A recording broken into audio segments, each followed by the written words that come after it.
Grüß euch miteinander, ich werde euch da gerne vorlesen. Psalmen auf Berndeutsch vom Berchtold Haller Verlag, der Psalm 4. Ein Psalm vom David. Wenn ich rufe, so gib Bescheid, du Gott, wo mir zu meinem Recht verhilft. Wo ich nicht mehr vorausgesehen habe, hast du mir weitergegeben.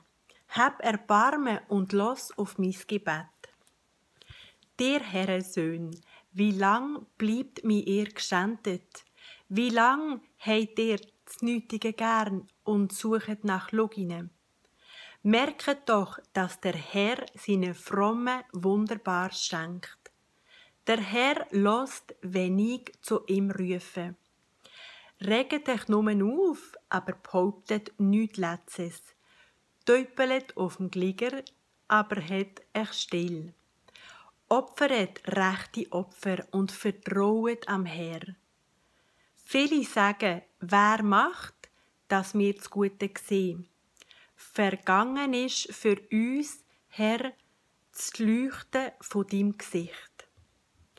Du bist mir Freude in meinem Herz geben, mehr weder denen, wo schwimmen im Korn und im Most. Ruhig kann ich mein Glieder schlafen. Du allein, Herr, du lässt mich sicher wohnen.